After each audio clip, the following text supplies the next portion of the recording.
Ketidaktaatan? Pagi itu, pasar beringin sangat ramai.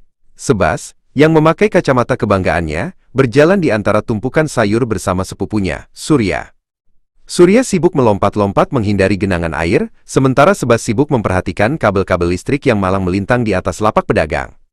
"Sur, tahu nggak kenapa lampu-lampu di pasar ini bisa menyala barengan?"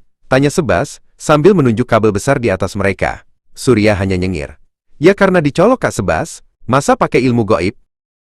"Betul, Tuhan itu ibarat sumber listrik raksasa di pusat kota." Sebas mulai berteori ala ilmuwan. Dia sumber segala kebaikan dan energi hidup kita. Tanpa dia, kita cuma raga kosong yang nggak bisa ngapa-ngapa. Surya berhenti melompat dan mulai mendengarkan. Mereka sampai di depan lapak Pak Bejo yang sedang mengaduk jamu kunyit asamnya, yang berwarna kuning cerah. Aroma rempah menusuk hidung mereka, membuat Surya bersin dengan kencang. Pak Bejo tertawa melihat Surya yang bersin. "Wah, kabelmu sedang korslet ya, Le?" candanya. Sebas melanjutkan, "Nah, kita ini adalah colokan yang punya kehendak bebas. Kita bisa memilih mau tetap tersambung ke Tuhan atau tidak. Kebebasan itu anugerah, tapi kalau disalahgunakan itu namanya dosa." Pak Bejo memberikan segelas jamu kepada Surya, yang menerimanya dengan ragu-ragu, karena takut rasanya pahit. Saat berjalan lagi, Surya yang kurang hati-hati menyenggol tumpukan kubis milik Bu Siti sampai beberapa butir menggelinding.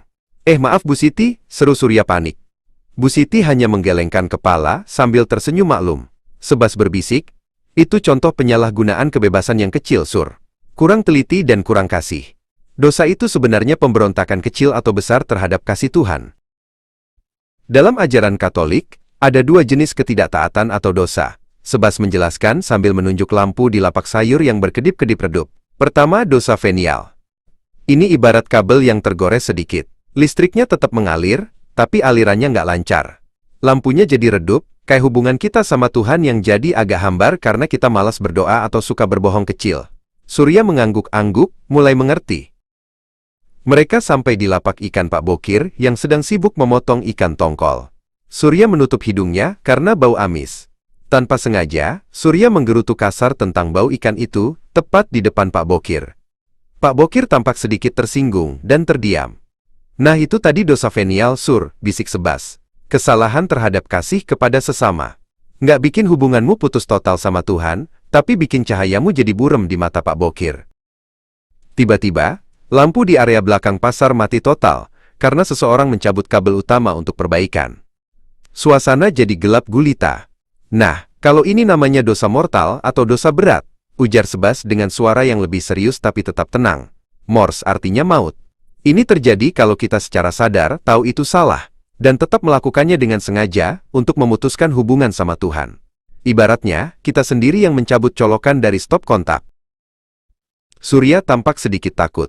"Berarti kalau colokannya dicabut, kita mati rohani ya, Kak?" Sebas mengangguk. "Betul, dosa berat itu bentuk penghinaan total kepada Tuhan. Kita seolah bilang, gue nggak butuh sumber listrikmu, gue mau cari sumber lain, padahal nggak ada sumber lain yang bisa bikin kita hidup abadi."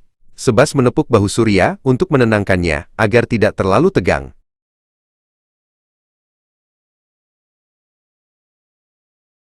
Cahaya lampu kembali menyala terang benderang.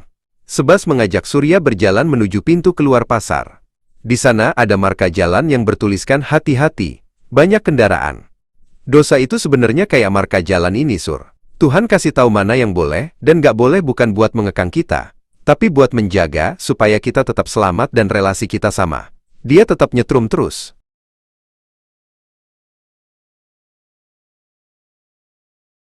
Surya tersenyum lebar. Dia sekarang paham bahwa menjadi taat itu bukan soal takut dihukum, tapi soal menjaga agar lampunya tetap menyala terang. "Oke Kak Sebas, mulai sekarang aku mau jadi colokan yang setia," serunya semangat. Sebas tertawa, "Bagus.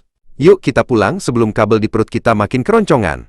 Mereka pun melangkah keluar pasar dengan hati yang riang dan penuh cahaya.